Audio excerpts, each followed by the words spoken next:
All right, everybody, how's it going out there? How you guys doing out there? Back with another episode, a hefty podcast. Here with actor Ed Gonzalez Moreno. How do you say it? How do you pronounce it? I like to say like the Boricuas do. So Moreno.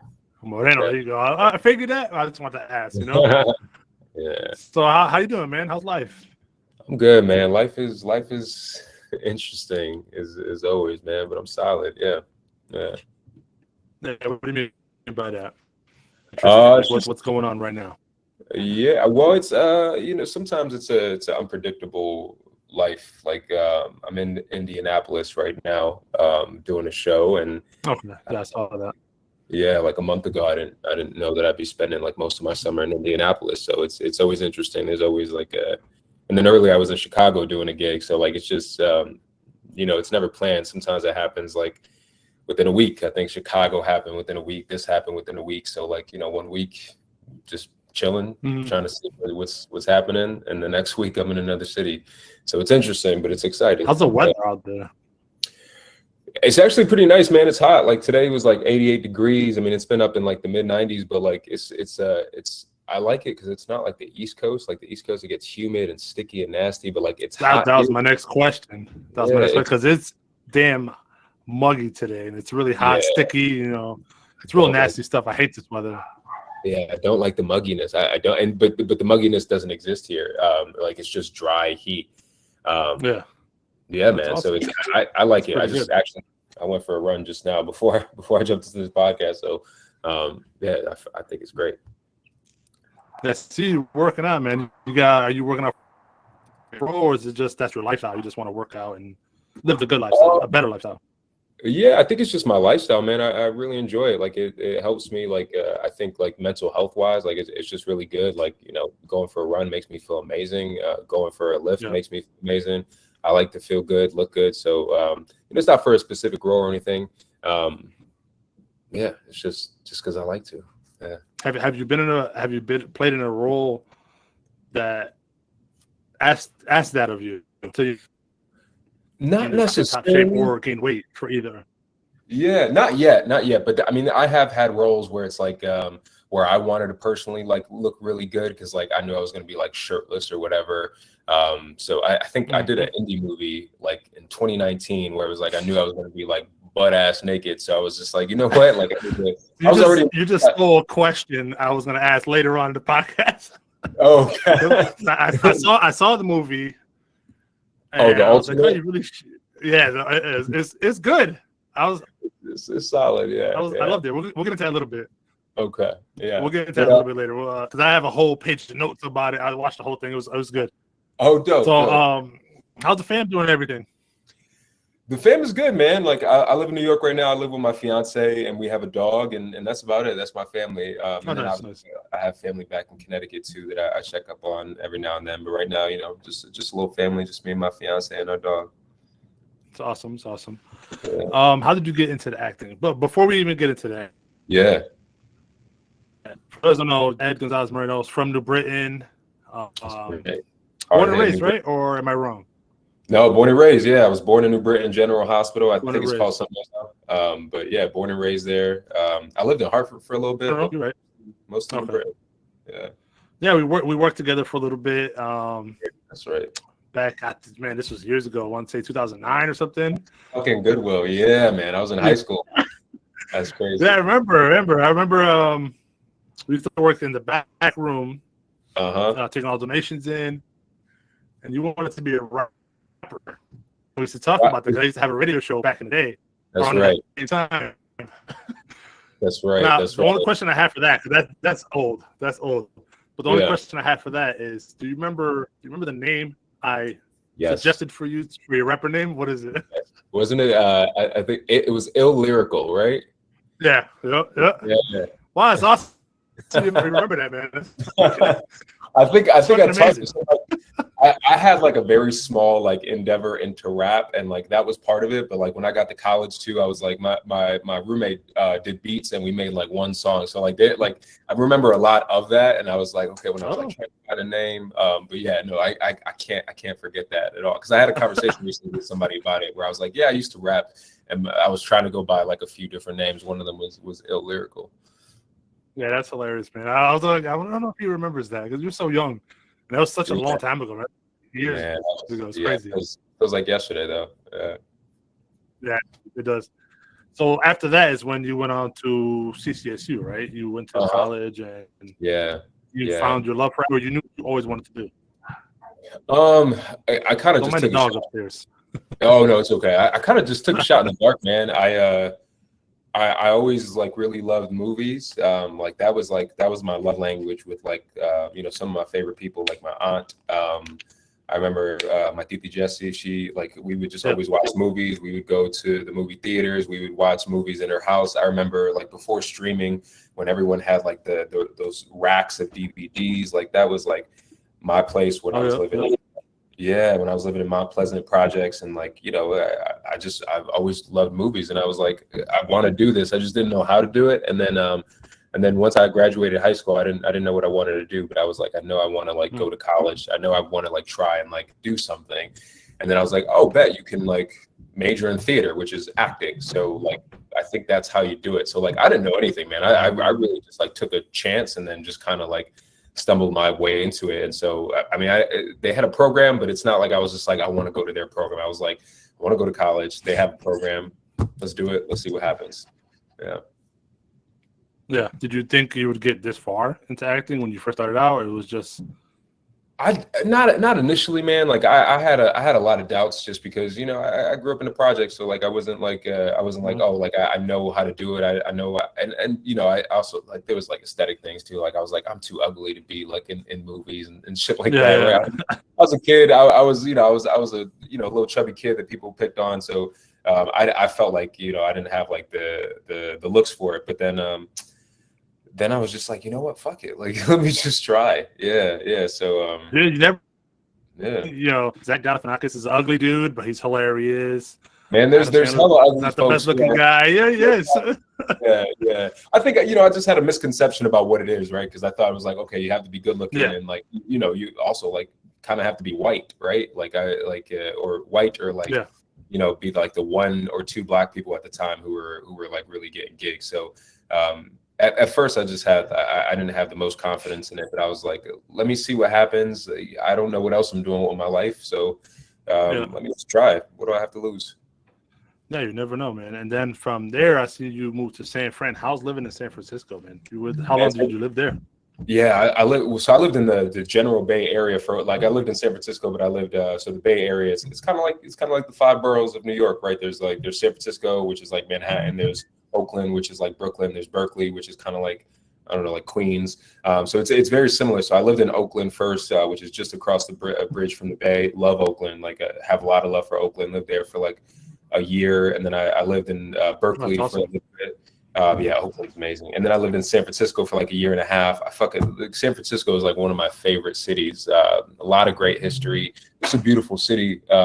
Now it kind of sucks because of like all the fentanyl and the homelessness and stuff. But like it's an amazing city, man. Like when I got there, like things were still kind of like before the pandemic, things were kind of like, they were shaky, but like it was manageable. And I fell in love, man. I fell in love like with myself there. I fell in love with the people there. I fell in love with just everything, man. San Francisco was it was one of the greatest experiences I've ever had, man. It's a great city. When you went out there, it was just like by yourself, or you had a group of people you went with, or you just linked up with someone? I had a girlfriend at the time. Try chances. Yeah, well, that's part of it. I was just like, let me move to California. Let me get closer to where the thing is. Let me go to the Bay because like I still need to like figure out like I had dropped out of school at the time because I was like, I don't want to like the program kind of fell through. There was a lot of shit happening. And I was like, you know what? I don't need this anymore. Like I have the confidence now. I'm just going to go do it. And I was like, but I have to like gain experience first because I didn't want to just go to LA or New York. So I was like, the Bay has some stuff going on. Let me go there. My girlfriend at the time was also trying to go out there to go to a school. So we were like, fuck it, let's do it. And we drove out there. We drove to California. And then, Nice. you know, we didn't work out, but, you know, she was able to get into the school that she wanted to. And I was able to get what I wanted out of it. So it worked out for both of us. Oh, hell yeah, man. Hell yeah. When you go out there, how do you know about audition?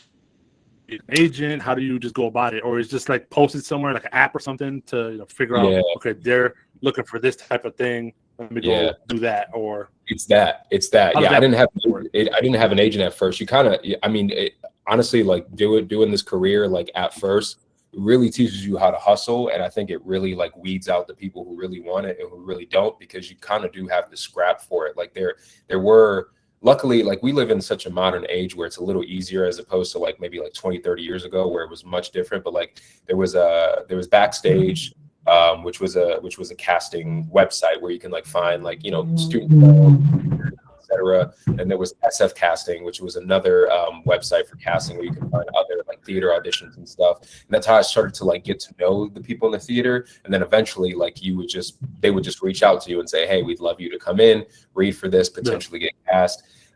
So like it was just a lot of hustling and networking at first, really just starting off like with nothing, and then eventually getting representation. But like you kind of have to earn that. Like when you get an agent, like you kind of have to reach out to them and they'll be like, well, what do you bring to the table? Like, can we market you? And so you really have to like scrap something together first. So it was the websites. It was just me just hustling and just like figuring it out as I went along. Yeah. What do you feel like was your first like moment? You were like, yeah, this is it. I'm in it. Now the only thing to do from here is go forward, like, and just kill it.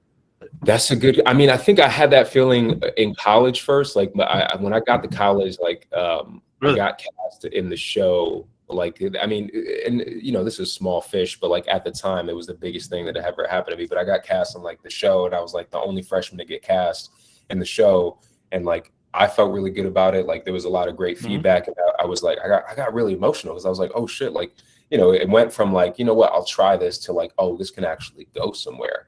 So I think it was in college, but like when I got to the real world, and I mean real world, like, you know, I guess like professional world, when I got to San Francisco, I got cast within the first few months in the show at this theater called New Conservatory Theater Center.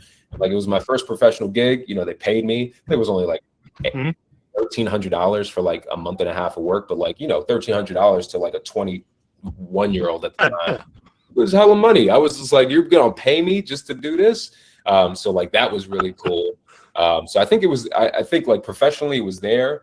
And then that's when like people like in the community started to like know who I was, because I was like, you know, I was this random kid from the East Coast that was infiltrating this community, and you know, everyone knew each other. People were working there for years, and I just came in. I was just like, hey, I'm here, and that's where I felt like I like arrived, quote unquote. Well, that's awesome, man.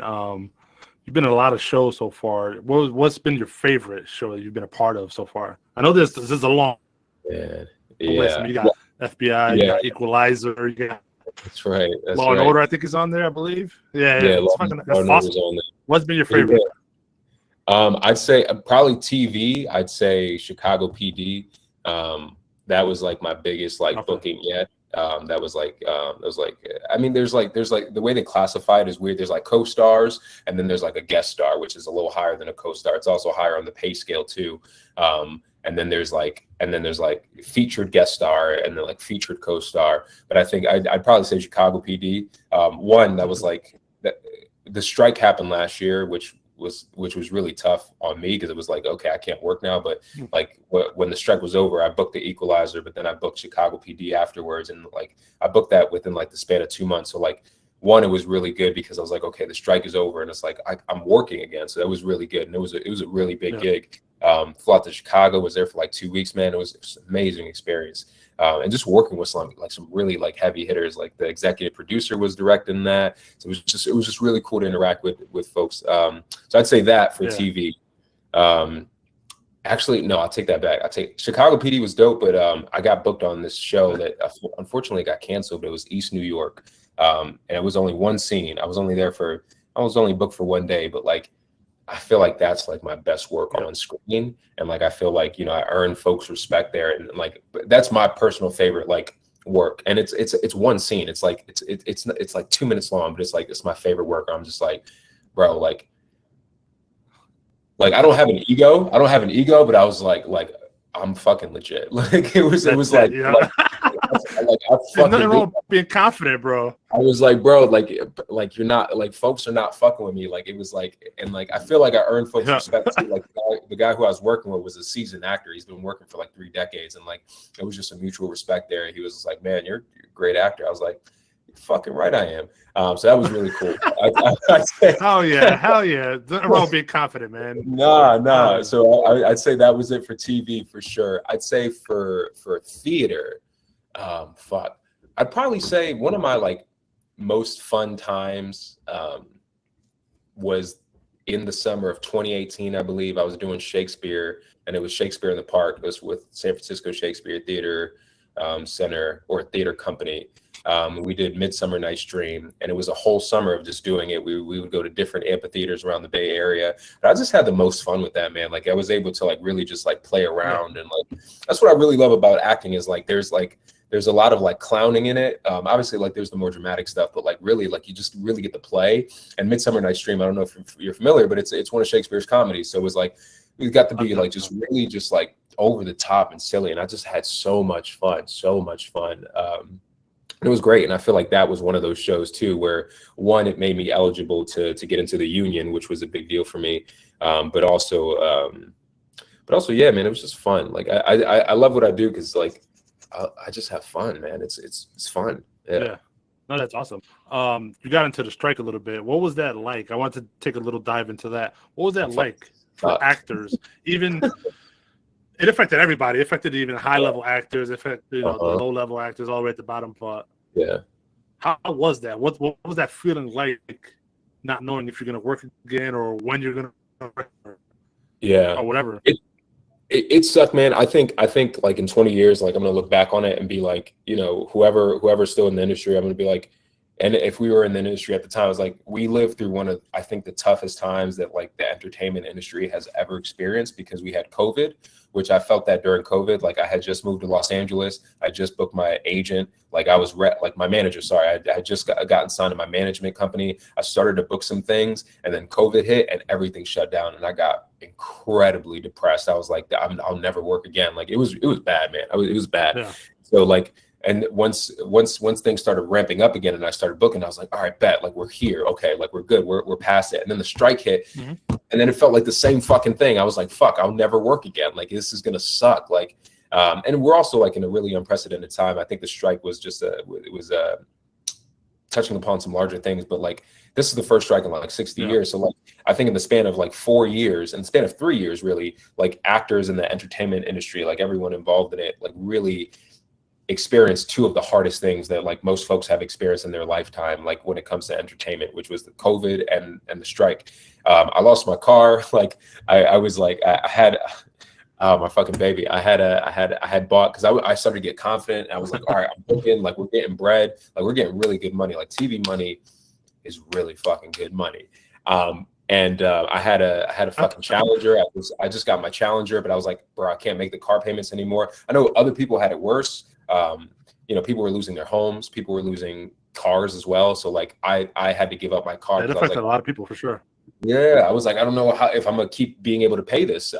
And you know, it's funny enough, like a month and a half after I gave up my car, and the strike was over. But like at the time, I needed the money, so it was like whatever. But it was tough, man. It was tough, and like I pray like it doesn't happen again. But I think we just went through 2 of like the hardest experiences in the entertainment industry in history, like with COVID and then the strike. Like that was especially tough, with COVID for sure.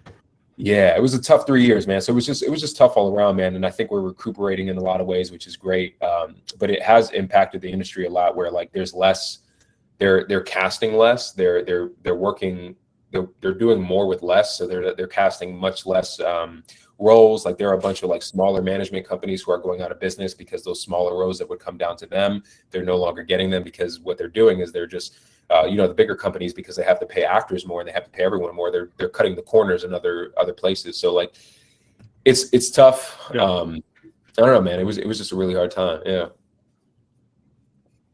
Yeah, I can't even imagine that. Must have been a tough time.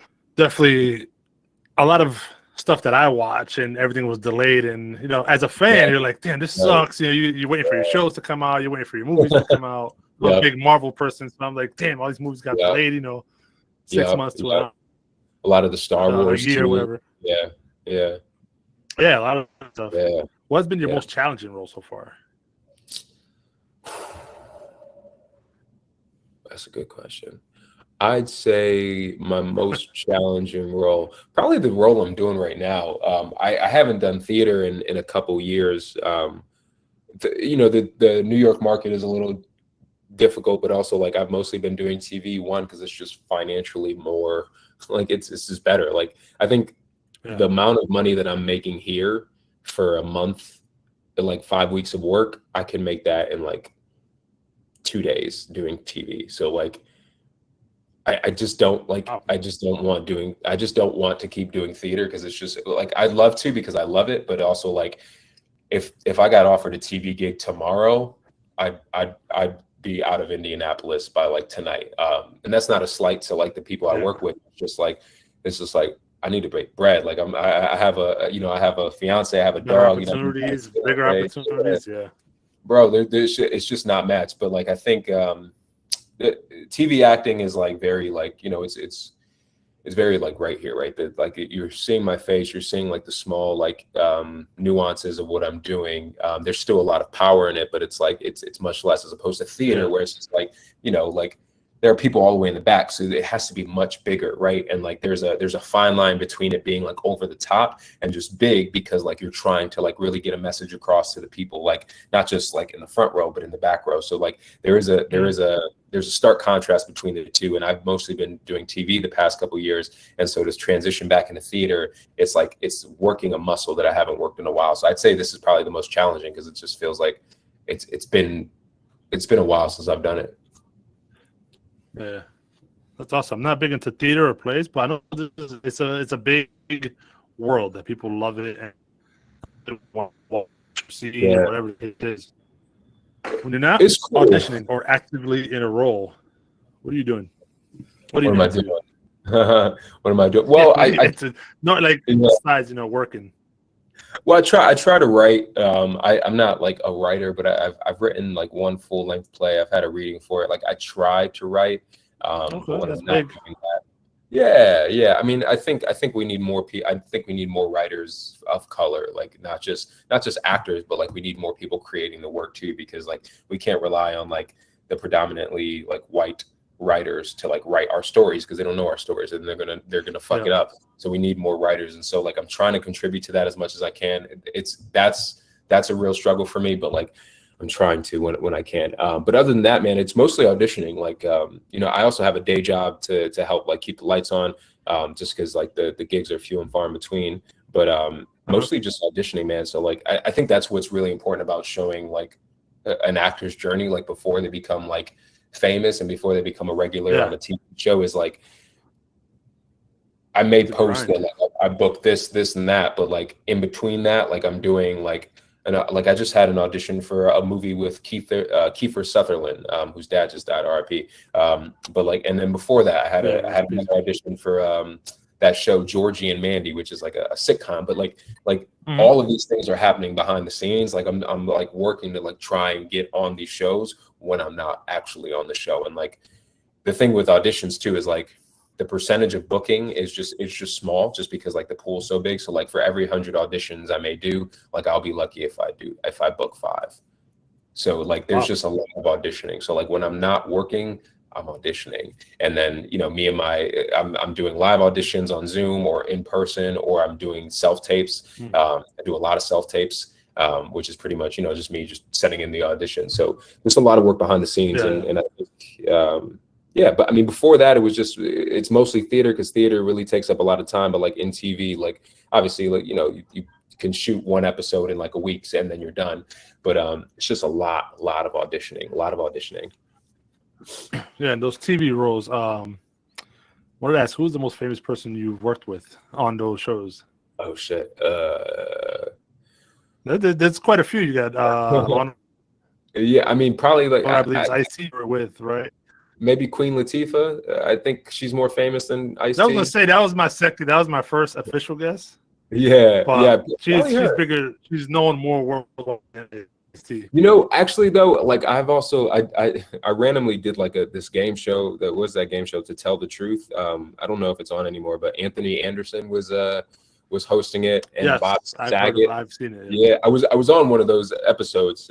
Bob Saget was also like a guest judge on it. I think maybe Bob Saget's the most famous person because Bob Saget's pretty famous. But I didn't actually work with him. I just kind of interacted. Sure, I with think him. so.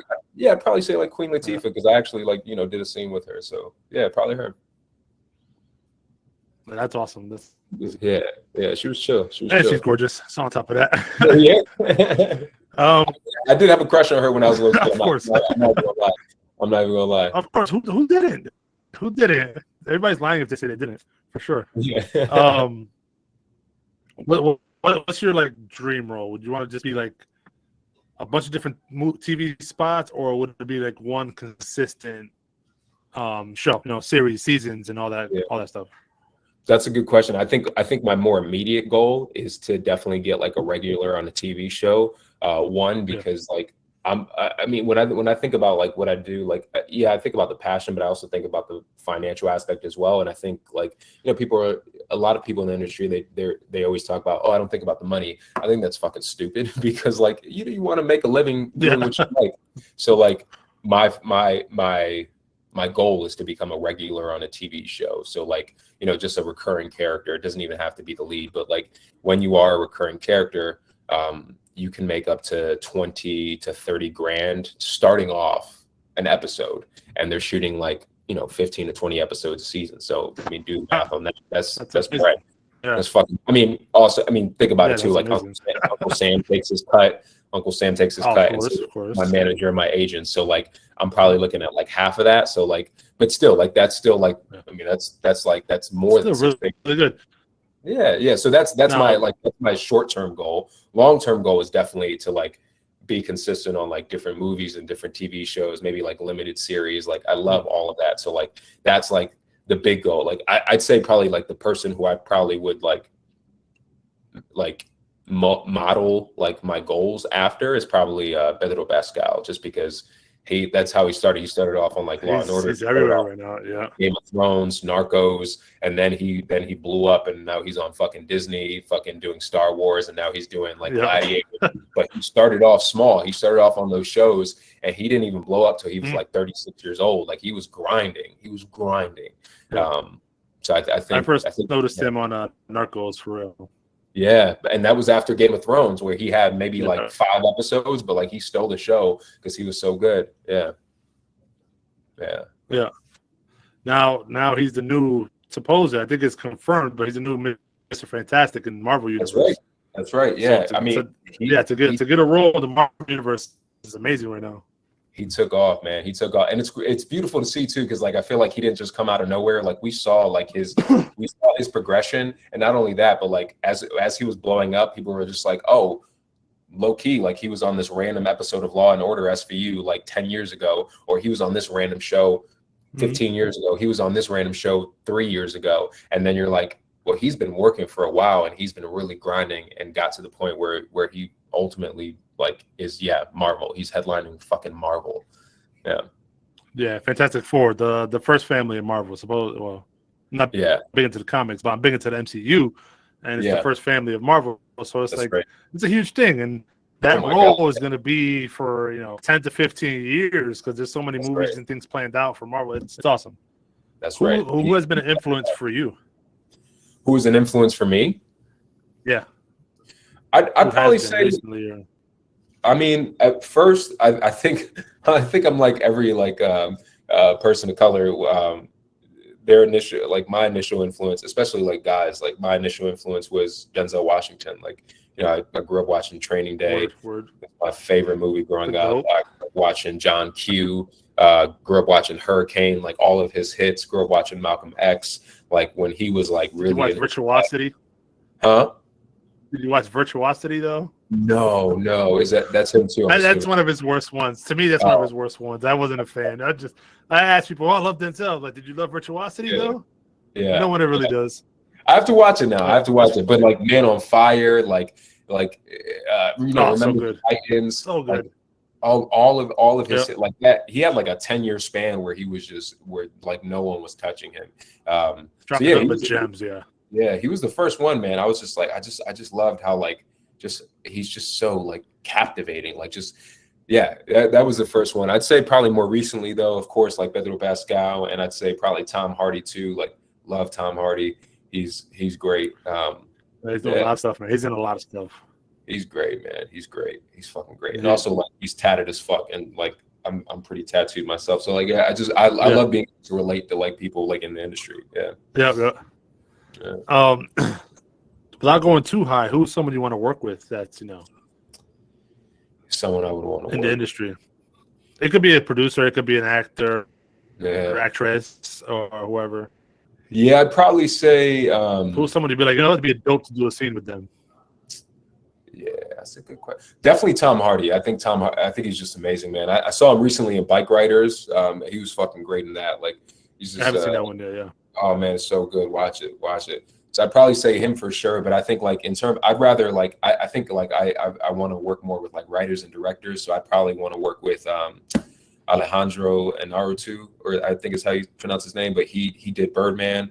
And he also did The Revenant with Tom Hardy and Leo. He's just an amazing director. I'd also want to work with Barry Jenkins, who did Moonlight, and he also did Underground Railroad, which is the show on Amazon right now. Barry Jenkins is amazing. Like if you haven't checked out his work, check it out.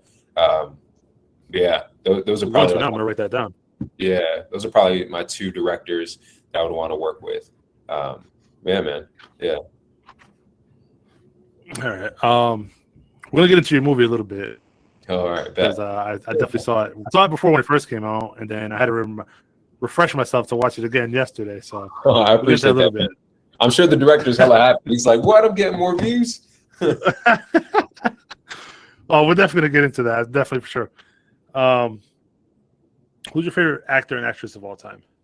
Besides the obvious Denzel. Take Denzel out. Yeah. Like the GOAT for you. I have so many. It's hard to pick one. My favorite, I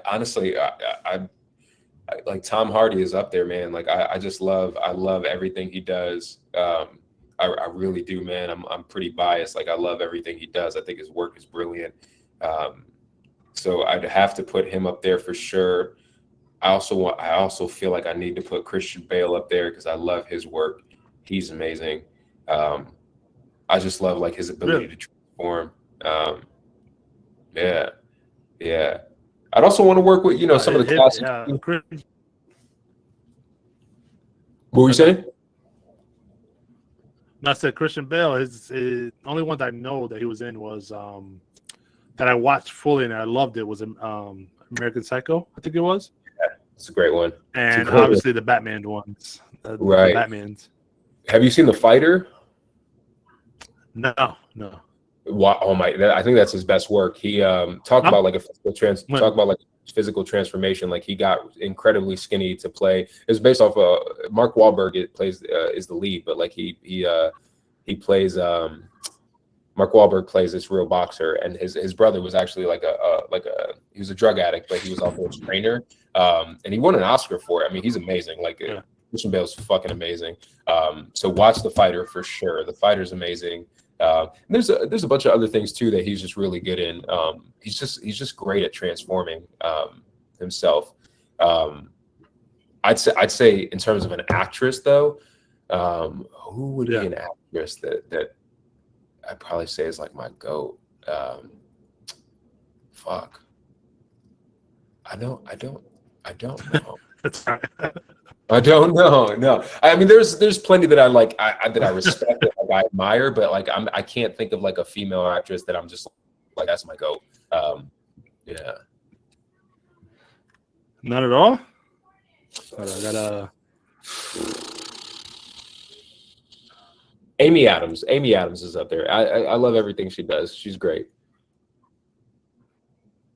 Amy Adams, who sounds familiar. She's also in The Fighter. She's great. She also like randomly too was like in like a couple episodes of The Office before she blew up. But Amy Adams is incredible. She's really good. Yeah. Okay. Yeah. Now I was gonna say there's a bunch for women actresses. Alexa Lathan, she's in a lot of dope stuff. I was gonna say like Meryl Streep, but I don't watch Meryl Streep, so I'm not gonna say her, even though she is one of the goats. I just never watched enough content of her. Yeah. Those are the default ones where you're like, you know what, she's amazing, but yeah. Taraji P. Henson is good. Taraji, some roles I don't like her for sure. But they're good. There's quite a few. I mean, even Mendes has stuff. Plus, JLo's not too bad. I mean, she has maybe 2 movies that I was like, all right, that's not bad, JLo? Yeah. Oh, I can't fucking stand Jennifer Lopez. Why? What's the issue? I think she's so Enough bad. Was good. You didn't like Enough? It was all right. Yeah. The movie was good. I can't stand her as an actress, man. I think she's so bad. But I grew up watching her. Like, I don't blame you. Like, I remember I used to watch like J-Lo movies with my mom, and I was like, "Oh, this is solid." But it's not it. Yeah. Now that you're in it, you critique it different. Do you? Do you critique things different now that you're in the industry? 100%. Yeah. So let me ask you this: what's one thing everybody loves that you can't stand because you're in the industry and you see it differently? Like what's one thing acting that wise, like a show or a movie that everybody for the longest but for the longest time I fucking hated Leonardo DiCaprio. I thought he was just like a pretty boy, that like well, I think he's great now. I think so. Here's the thing. I think that as long as you're consistent and like, and like he like grew up in the industry, but like if you're consistent, like I feel like the older you get, the better you get. So like I think Leo when he was young, fucking trash. Yeah. I think Leo like what would I say is like I think Leo from The Departed on, because I fucking love The Departed. It's a great movie. Jack Nicholson. It's one of my favorites of all time. Fucking Nicholson. He's up there too. That's one of my goats. I love people who like he is. They're kind of just fucking crazy. And like, I think there's just something about that because he just doesn't give a fuck. And like, you can kind of tell. And like, there's a freedom that you see when he's working. It's so cool. But like, I think Leo was great in The Departed. And I think, The Wolf of Wall Street, I was just like, oh, he's here. Like he finally like found thing. Oh, and that also movie's awesome. Time in Hollywood, he was really good in. I think, so like I hated him for the longest time. And I feel the same way right now about Timothy Chalamet. I just don't think he's good. But I think he's going to get there just because like he's going to get there. It's familiar. He's the guy, the young dude from Dune. He's the star in Dune. I don't think I've seen it. Yeah. I'm sure you'll recognize his face. He's everywhere. He's the new Leo. Yeah. Yeah. So you didn't like What's Eating Gilbert Grape and Titanic and all that? Nope. Well, Titanic is a great movie. I didn't like Leo. I thought he was good. I thought he was good for the role, but I was just like, I'm not really like interested in this movie because of Leo. I'm interested in the movie because it's a great movie. Yeah. Titanic is good. I think it's a little bit overrated for me. Really? I think it's a little bit overrated, overhyped. I just never. It's good. It's not like trash or shitty or whatever, but I don't think it's one of the top 10 top movies of all time. That's just me. Again, I'm just an average fan, of movies. Yeah, probably not in my top 10, but top 50 for sure. Yeah. Titanic in top 50? Top 50. I think if I write a list, I could come up with maybe 50 movies better than Titanic. I gotta sit down and do that one day. Maybe. Sure. I think it has to be up there. Yeah.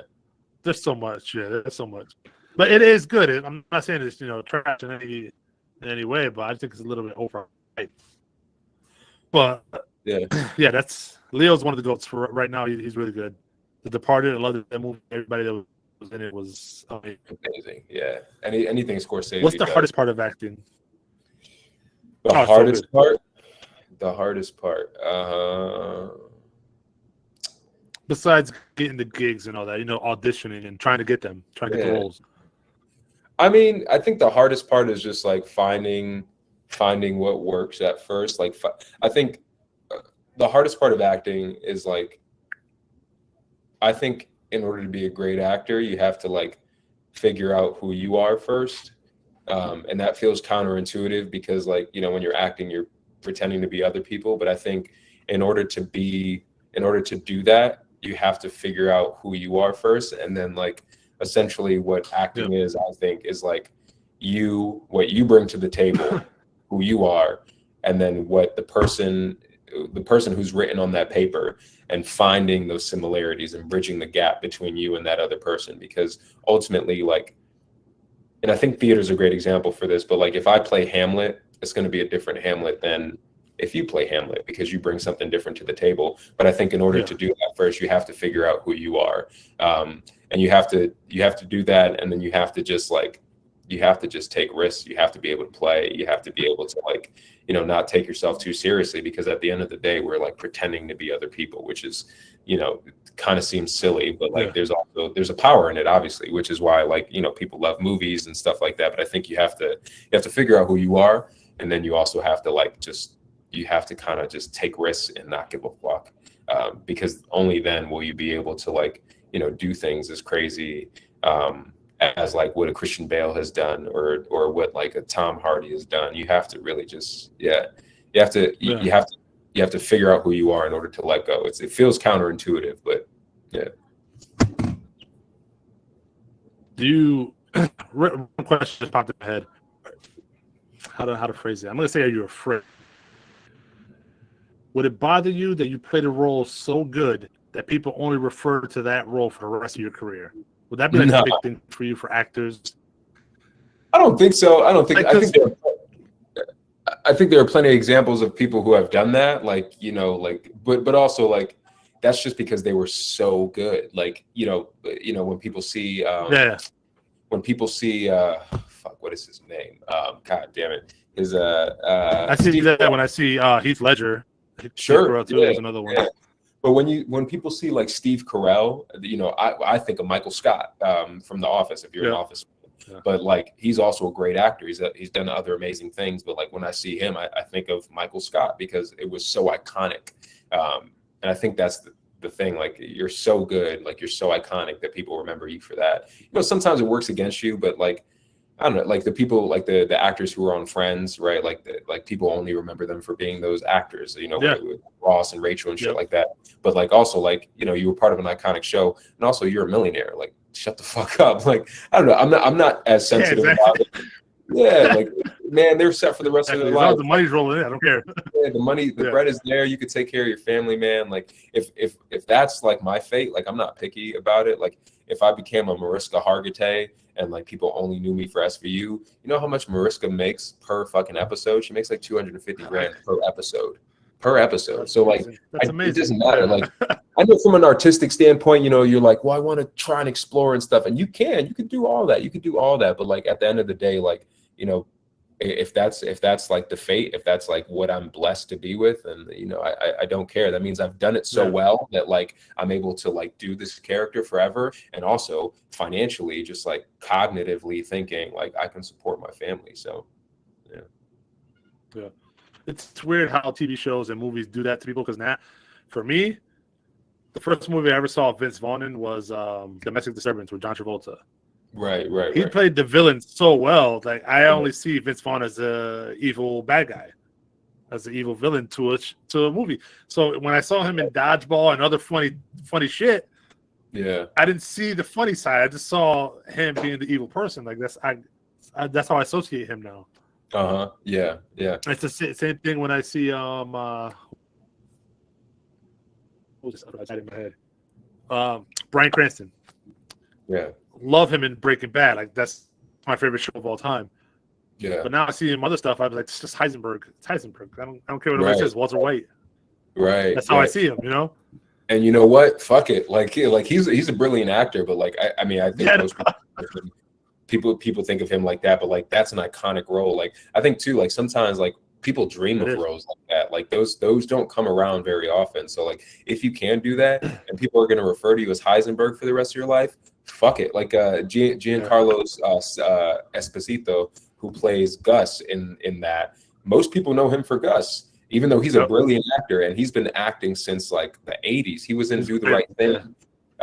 He was the guy who was like the white dude runs over his foot with the runs over his Jordans. Like he's been doing it for a long time, and now he just got Gus. Like this has been within the last 10 years, and people know him mostly as Gus, but he's fucking brilliant, and now he's doing other things. And I'm sure he doesn't give a fuck. I'm sure he's just like, you know what, I make fucking money. Yeah. My name is Gustavo Fring. I don't care. That's right. Now he's in the Mandalorian, I believe. I'm not a big Star Wars person, but he's making fucking moves, man. He's making fucking moves. But like those roles, like if you play it right, they'll launch you into other things. Yeah, it's amazing, man. All right, I want to get into the movie now. Yeah, I want to touch on it a little bit. How long did it take to make a movie of that? That the runtime was an hour and a half. What are some basic math that it takes to making a movie that long, and the shooting time and all that stuff? That's a good question.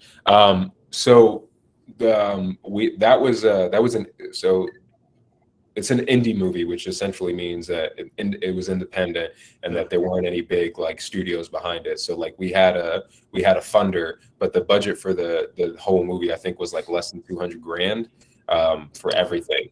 So it was a small budget in comparison. Like people will look at a movie that costs $1 million as still small like or low budget. So a lot of what we were doing was like very like run and gun. Like indie movies are notorious for like long hours. And it's just like, we're going to try to just get through it as fast as possible because we're on a budget. And like, if we go over a day, we're going over budget because like, if you go over an extra day, you have to pay for the lighting that you rented. You have to pay for the cameras that you rented. You have to pay everyone on the crew an extra day. So like, it costs more money. So like, we tried to shoot it within 3 weeks. I think we ended up shooting it within 4 weeks. And like, it was pretty much like all hands on deck from night till dawn. I also wasn't in the union at the time. So like, pretty much like, if they were just like, hey, we need you to be here for 12 hours, like they weren't going to pay me extra. And, at the time I was young too. So like, I didn't care. I was like, you know what, like I want to do this movie. Like it's my first lead. So I was really excited, but like we did like 12-hour days, pretty much every day. And like, we shot it within the time frame. I think for the most part, I got really sick at the end because we were shooting so much. We shot it within 3 weeks and it was like mostly 12-hour days. So like, that was a really, it was a bit of a time crunch, but like, I think most movies take within like 2 months, depending on like, especially like if it's part of the union, like you don't want to go over budget and pay actors overtime because then it goes into overtime. But so like do like 8-hour days. And also because there's the union, like there are certain labor laws that they have to follow too. So like, because they have to do 8-hour days as opposed to 12-hour days, it'll take a little bit longer. And also they have the budget to do so, but we shot that like, it was just run and gun. Yeah, it was good. When in the role, did you do any type of research for the role, or when you read the script, or any like homework you do behind the scenes to get ready for the role or anything like that?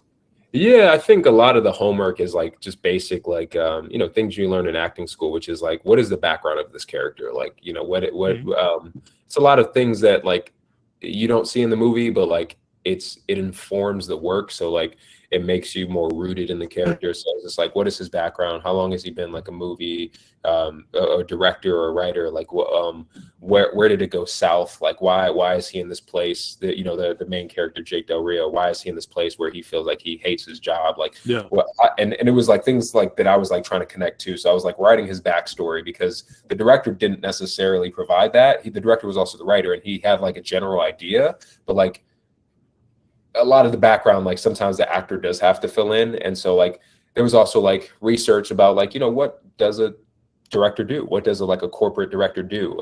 Because that's what he was mostly doing, like corporate gigs. But luckily enough, like I had a lot of experience that was similar to his, just from an acting perspective. So I was able to bring a lot of my like own experiences into that. So like that's a lot of the homework is like figuring out like the backstory, like how did we get to like where we are at the top of the movie? Like how, like if we think about it from like a Training Day perspective, like Alonzo, the main character, like how did he become corrupt? Like what brought him to that point? Like because it's important to know those steps because it informs how the character moves, it informs how he walks, it informs how he just carries himself through every scene. And a lot of that information is within the script, right? And so that's where a lot of the script work comes in. You read the script, you find things like a character may say something about your character that informs you. They may say, "Oh, Jake Del Rio, you've always been like,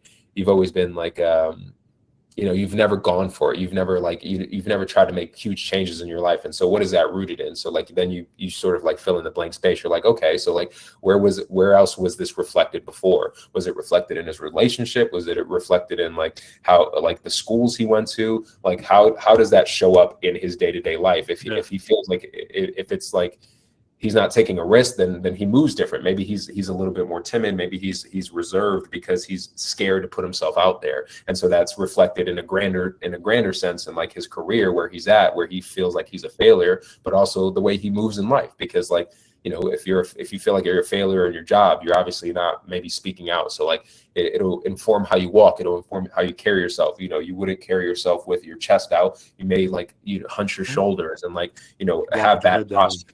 Yeah. So like that's what a lot of the work is. Yeah. Oh, that's awesome, man. Was it tough to play like both roles?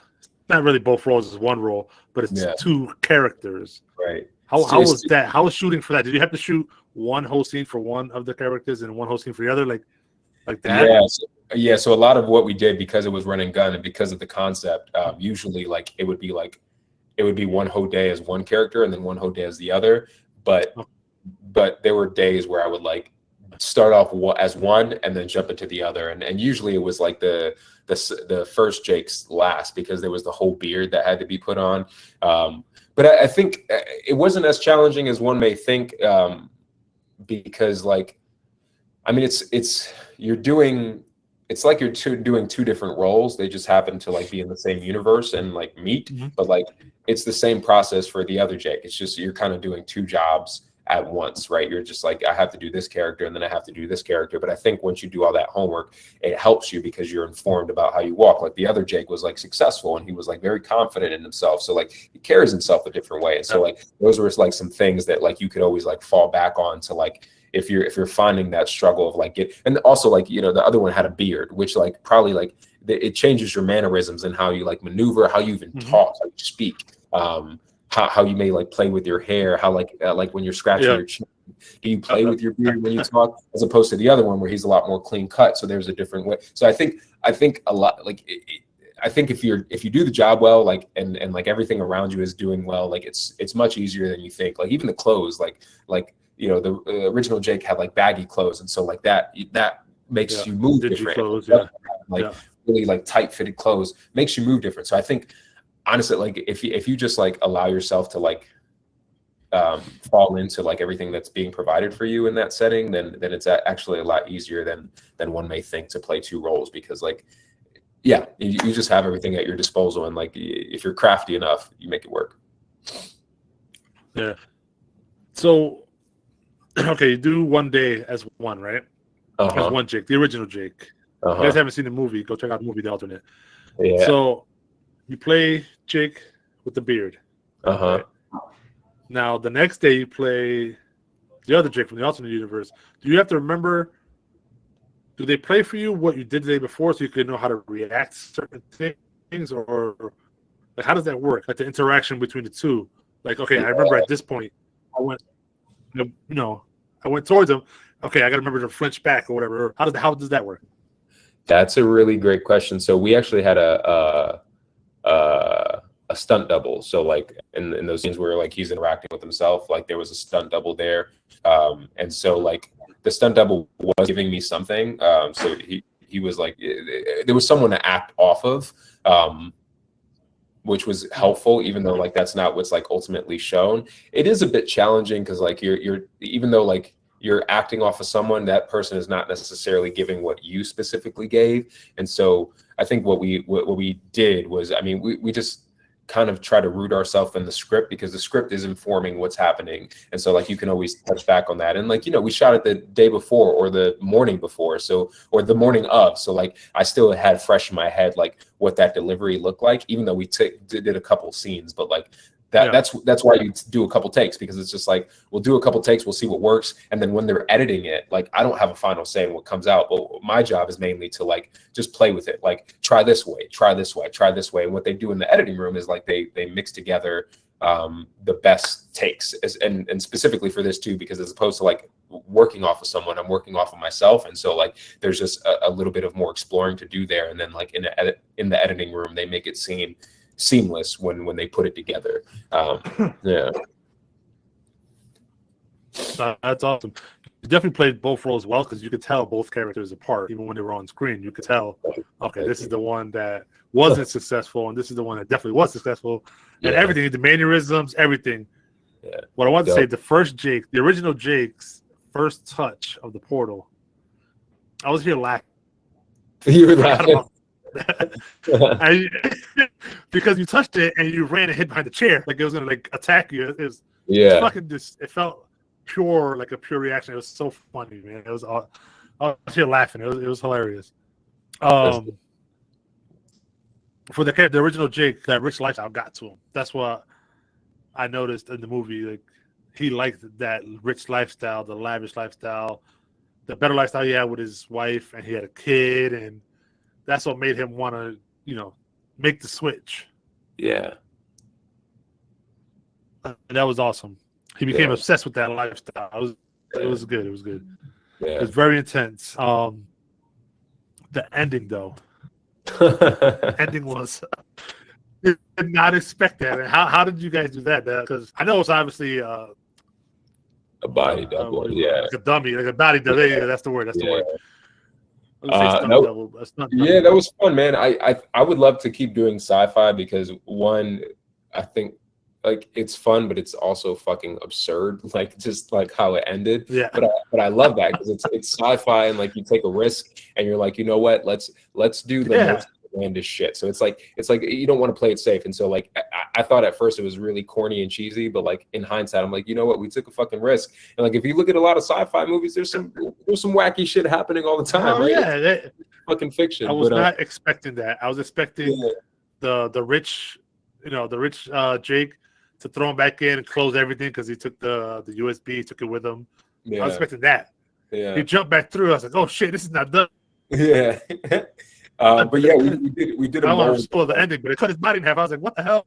Yeah. We did a mold of my body with like my whole upper half. It was really interesting. And then the body double, like you can kind of see it too in the movie. Like it looks obviously it looks like me, but it's so weird looking. I mean, it was fun to get that done. Like, we worked with a really cool makeup and like special effects artists, and you know, we went to their studio and like just got covered in the cast, and then we had the dummy, and then and then they put at first glance it looked just like you. I was like, oh shit. Yeah, they did a good job. I was like, deep dive. Honestly, I was like, okay, it wasn't bad. It was pretty good. Yeah, they were really talented. And then the ending, I didn't expect. I thought, when you guys drink your wine, I think it's wine at the end, or coffee. Yeah. And I thought that was it. And then it was like a post-credit scene almost. Yeah, I love post-credit scenes because I watch Marvel. I'm a big Marvel fan, so so was post-credit scenes. Yeah. Yeah. That's where he came. That's he also wanted to do like a sequel. I don't think it's been like 4 years. That was my next question. Is it going to be a part 2 or anything? Because his friend, I forgot his friend's name already. Yeah, I forgot it too. Pete or something. I thought it was Pete for some reason. Yeah. But he found it, and I think he's going to do it. Yeah. Probably not, unfortunately. That's funny as hell, man. Yeah, it was good. It was a good movie. I liked it. Going in to be totally unbiased, I was like, this is probably not going to be that great. This story. No offense to you or anybody that worked on it, because I know it's fucking hard work. Don't take it. Don't take it. But I actually, it was good. I loved it. It was entertaining. Oh, good, and man. Don't lie. I was at the edge. I was at the edge of my seat because I was not expecting the ending. I was wondering how it was going to end. And again, boom, throw him back in, take everything. He's gone. Nothing else. And they dragged through and got. It was good. The shock factor was definitely there. Yeah, dope.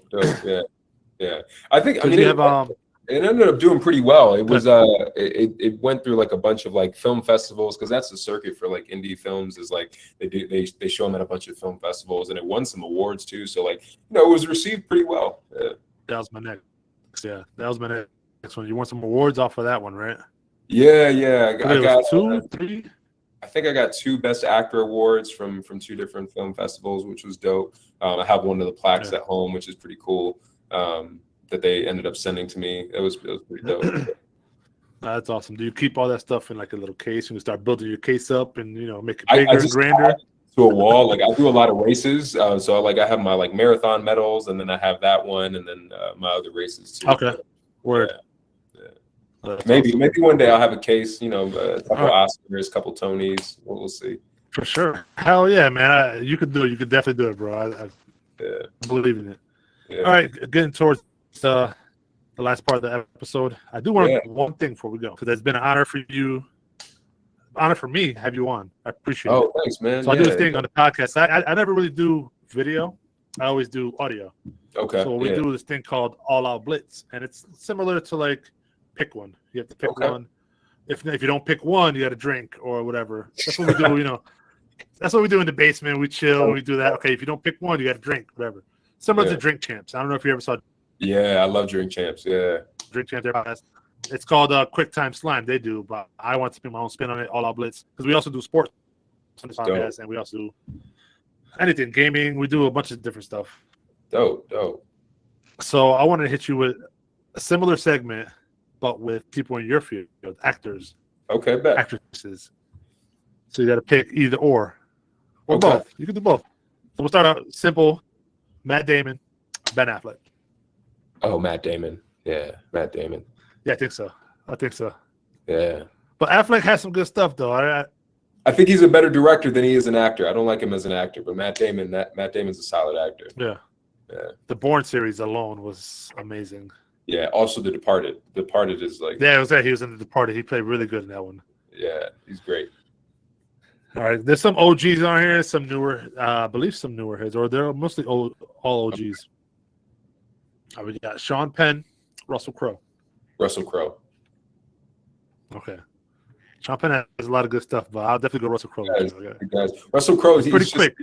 He's just an OG, man. Like, he's just a rugged, like, Australian, and he has some really, like, he has The Gladiator, obviously, but he's recently he did this movie about one of those like gay conversion camps where he plays the dad of like this kid who he sends to the. He's brilliant. Yeah, he's Russell Crowe. Yeah. I love his role. He was a cop in what's that movie? American Gangster with Denzel. Right. Yeah, he was the cop in there. That was damn good. I love that. Yeah. All right. This one's a little bit of a curveball. If you had to choose one of these two to narrate your life, who would it be? Morgan Freeman or James Earl Jones? Oh, James Earl Jones, hands down. That's what I said. I was telling my brother that, and he was like, no, definitely Morgan Freeman. No, I mean, Morgan Freeman, I feel like he's the obvious choice. Awesome. James Earl Jones, he's like, people don't realize that man's iconic. Mufasa, Darth Vader, and he has he has a theater named after him on Broadway because he's been doing theater since like really 30s or some crazy shit like that. That man's on his way out. He's like 90 years old. Yeah, he's a legend. He's a legend. Yeah, it's gonna be sad, but he definitely is a legend. All right, we'll get some tougher ones. Keanu Reeves, Tom Cruise. Keanu. All right. I know some people will definitely disagree with you on. Yeah, I just love Keanu, man. Any reason why?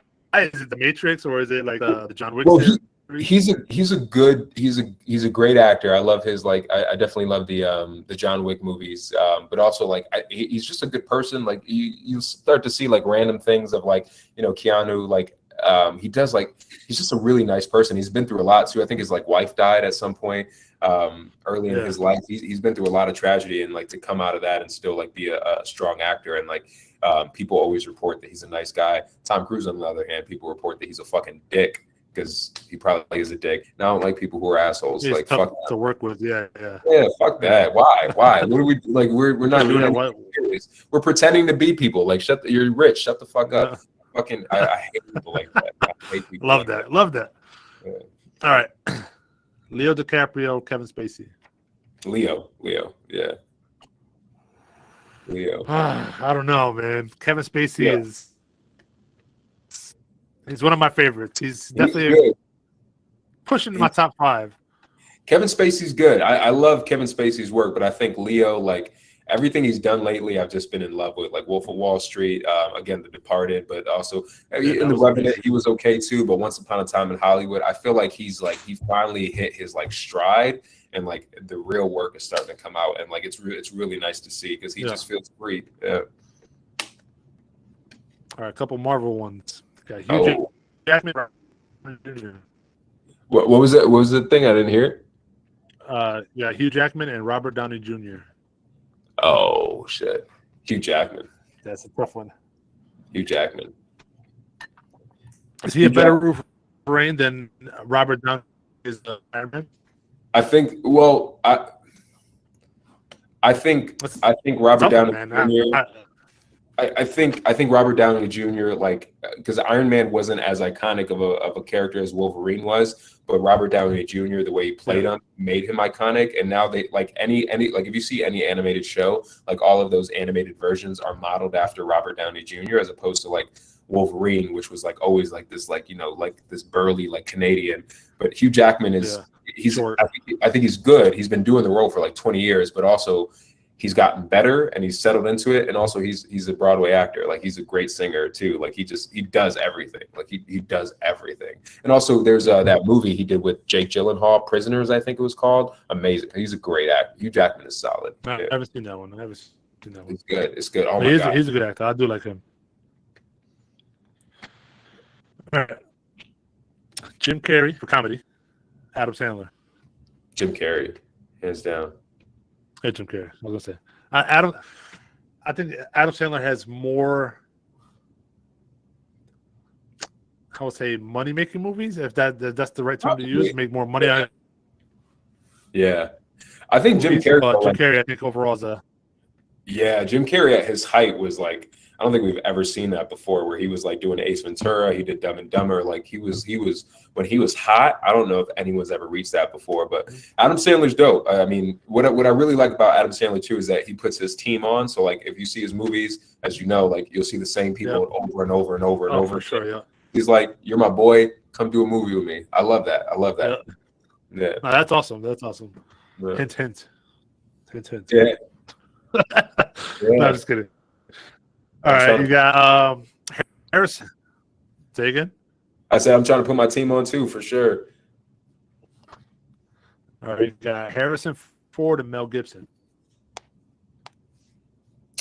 Probably say Harrison Ford. I'm not like a huge Mel Gibson fan, but Harrison Ford is solid. Yeah. He's Han Solo. Yeah, iconic. That's true. I always forget about that. When I think Harrison Ford, I think Air Force One and The Fugitive. I don't know. Oh, yeah. Also classic. I don't think so. He's also Indiana Jones and he's Han Solo. Like he's part of like two classic. That's right. Indiana Jones. Yeah. Will Smith, Jamie Foxx. Oh, Jamie Foxx. Fuck Will Smith.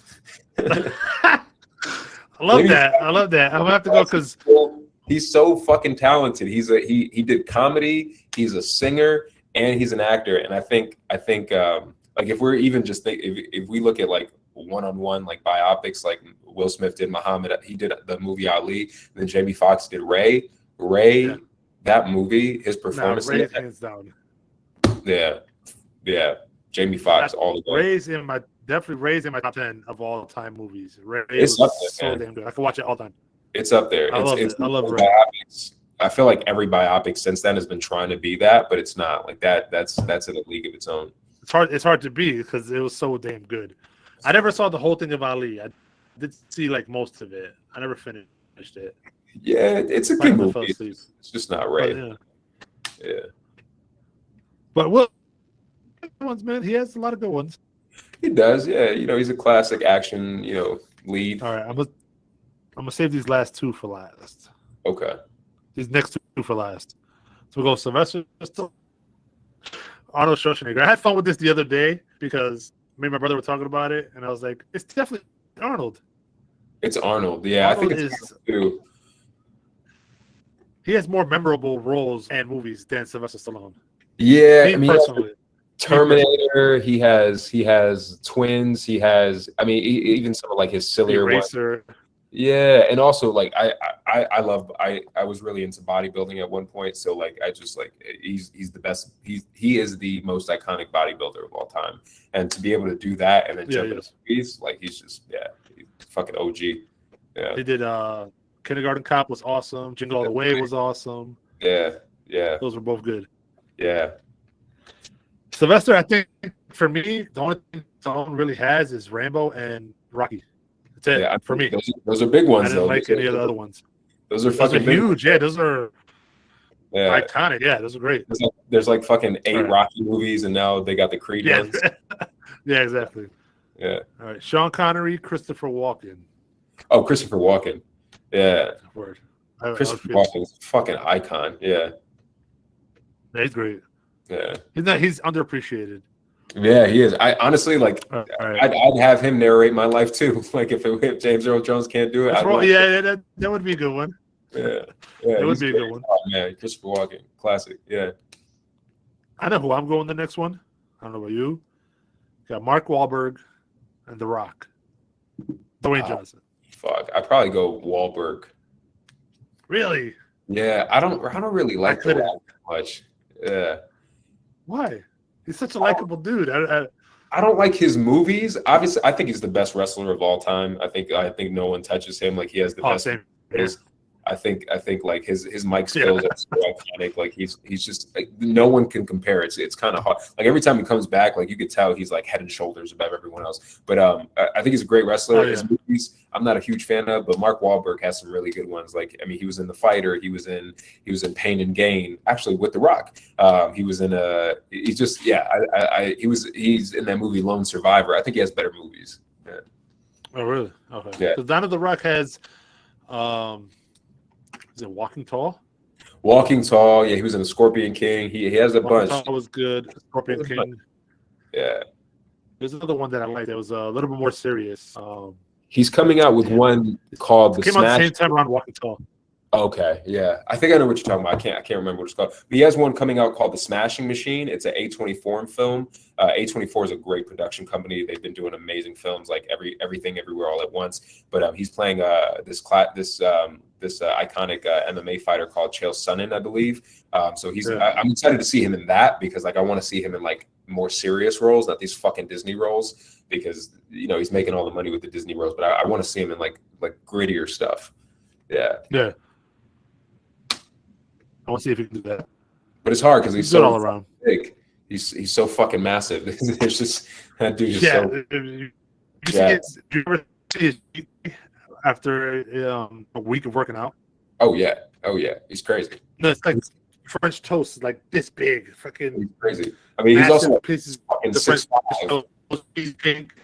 Yeah. I mean, he put it down. He's 6'5". He's a wall. Yeah. Yeah. We're gonna do a couple ladies before we get into the two heavy hitters. I want to last do with the guys. So Viola Davis, Angela Bassett, two goats, in my opinion. Definitely Bassett. She's been doing it longer. She has some iconic ones. Yeah, Bassett is definitely. I also had a huge crush on her when I was a kid, but yeah, Bassett for sure. Really? Oh yeah, I think she's gorgeous. What movie? From what like, movie show? What was it that caught your eye? I mean, I had a crush on her in general, but like there was I think that the movie What's Love Got to Do with It, where it was her and Lawrence Fishburne. I Can See Tina Turner. She was in Vampire in Brooklyn, I believe, with Eddie Murphy. Obviously, like the more recent like Black Panther film. She's just been doing so much for so long. Yeah, I love her in the Black Panther films. She's awesome. She's great. She's OG. I know which way you're gonna go on this one based on what you said earlier. Yeah. Latifah and J-Lo. Queen Latifah and J-Lo. Queen Latifah got some good ones. You got Set It Off. Yeah, I'd probably do Latifah. Yeah, I'd probably do Latifah for sure. Because she did a bunch of like rom-coms at one point too that I thought were fun. Like, yeah. But I think with Steve Martin bringing down the house. Yeah, bringing down the house. Yeah, but I think she's a shitty actor. And this I worked with her. Like, she's all right, but she's not. Yeah. It's all right. You can be honest, man. It's all good. Yeah. It's just one's opinion. Everybody has their own opinion, Yeah, she's bad, but she's a nice person. Okay, Uma Thurman, Michelle Pfeiffer. Uma Thurman, yeah. Kill Bill, yeah. Kill Bill, yeah. Uma Thurman is yes, and Pulp Fiction. Yeah, when I think Michelle Pfeiffer, I think Scarface. I think and Grease. That's about it. That's it. All right. Two of my other crushes when I was younger. Gotcha. Julia Roberts, Sandra Bullock. Oh shit! I'd probably do Sandra Bullock. Yeah. I think it's probably a toss up between the two. I don't think I've like seen enough of their work individually to be like, oh, with this person, but like I feel like I've just seen Sandra Bullock and more. Yeah. I think I've seen more Julia Roberts, so maybe I'd go with her. Yeah. But Sandra Bullock was in Speed, and Speed was a damn good movie. Yeah, it was. The first one. I mean, I don't know about the second one. So we don't talk about the second one. All right, last two before we give you the send off here. Let's do it. And I'm gonna save the big one for last. Robert De Niro, Al Pacino. Oh my God, that's a tough one, man. I don't know. No, I have so many favorite movies of each. I'm gonna say De Niro just because I like so many more of De Niro's movies. I think him and Scorsese is a classic combo. You obviously have Casino, you have Goodfellas, you have more recently he just did that movie Killers of the Flower Moon. Excuse me. Read the book if you haven't. How was that? I haven't seen that one yet. The movie's not as good as the book. The book is fucking amazing. But it's okay. It's not a bad movie. But he's done Raging Bull. You name it. Like he has so many more classic. Even Godfather 2, when he plays a young Vito Corleone, he's great. I love Al Pacino too. It's hard because I fucking love The Irishman, where they're both in it and they're both amazing. Yeah. They're both. I think Al Pacino in that movie in The Irishman is better than Robert De Niro is. He plays an amazing Jimmy Hoffa. But I'd have to give the slight edge to De Niro just because I like more of his movies. That's a tough one, man. It's a tough one. But I mean, I would go De Niro as well because he has comedy movies as well. That's right. Yeah, Meet the Parents. Meet the Parents. He does some funny stuff as well. So it's like, he's hilarious. Yeah, he's fucking funny. Yeah. And Al Pacino's been more, not the same roles, but the same type of. It's very intense. Yeah. But very intense. Yeah. He's so good. Yeah. I do love Robert De Niro, and I don't love the character. I love him in it. The one with Cuba Gooding. I can't think of it. Last Man Standing or something like that. It's the scuba diver one. I don't know. Cuba Gooding was the first black scuba diver. Yeah, I don't think I saw it. No. That one was so good. If you get a chance, watch that one. It's Robert De Niro and Cuba Gooding Jr. And Cuba Gooding plays the role of the first black, I think, Navy SEALs diver. Okay. And the movie's so good. You got to watch it. I'll check it out. I don't want to go into it because I'm going to botch a lot of the story. I don't want to mess it up for anybody out there or for you. So I'll check it out. All right, last one. Denzel, Tom Hanks. Denzel. I don't really like Tom Hanks that much. I don't like Tom Hanks that much. I think he's like, he plays like a really like nice, like innocent, like, he's good in like Big. He's good in like Forrest Gump. He's good in those. But like, Denzel is just, Oh my god! As a matter of fact, they're in that movie Philadelphia together, where Tom Hanks has AIDS. Yeah, that was the only one. Yeah, it's a good movie. But Denzel, man, Denzel is he's an icon. Yeah, he has a lot. Tom Hanks, he's cool. Denzel's my number one goal, but Tom Hanks has Toy Story. He has Castaway, Forrest Gump. Yeah, I mean, he's in a ton. He's got bread. He's got bread for sure. Yeah, bro. He's just not as good as Denzel. Denzel is like, oh man, yeah, Denzel for sure. Yeah, easy. I did it not easy, but I'll take Denzel as well. Yeah. Another one, Rob De Niro, Al Pacino. They have another movie. I don't know if you ever saw Heat. Yes. Oh my God, Heat is so good. Yeah, I think that's they've done 4 movies together. They've done The Godfather, but they didn't have any scenes together because Robert De Niro was a younger Vito Corleone, so it was like flashbacks. Then they had they had Heat, but famously in Heat they only have that one scene together where it's just like, you know, I forgot, but they're at the fucking diner and they have that iconic scene.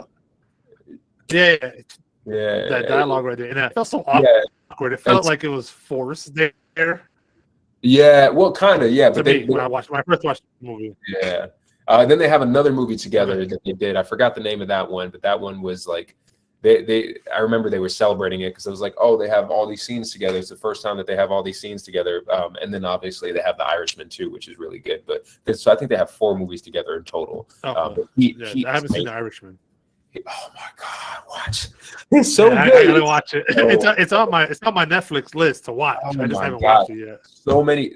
They're not just good, but like Scorsese's just so good. But like, there's so many great Pesci's in it too. But there's so many. Fucking Robert Duvall's in it. He's good. He's great. There's so many great performances in that movie, man. It's I've seen that movie like probably 6 times, and it's like 3 hours long. It's such a good movie. Really. Like, so there's 15 hours of my life that I'll never get back.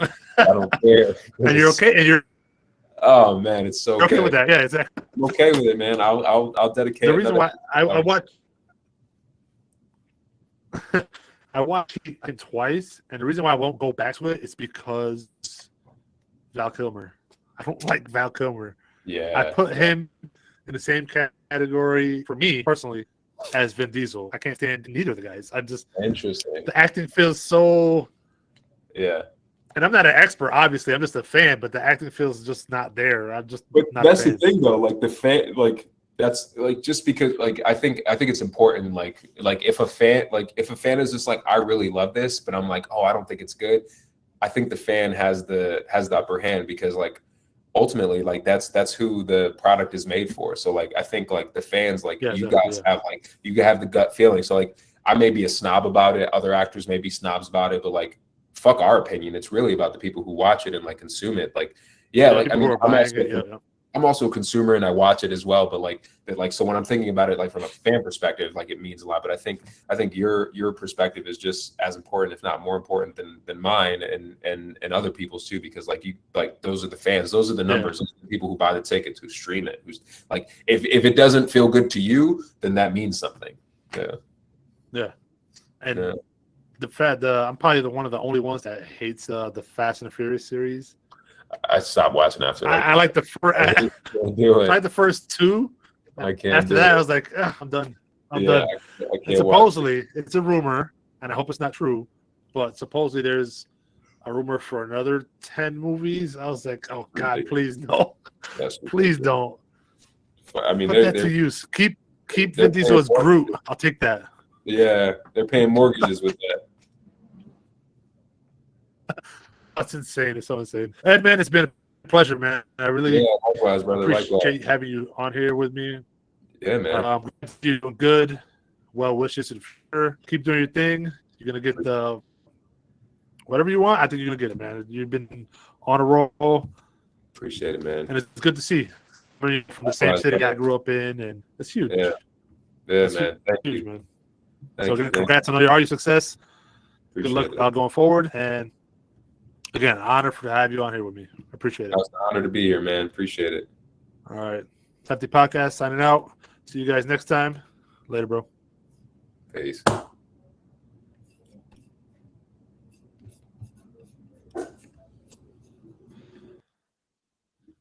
it's going.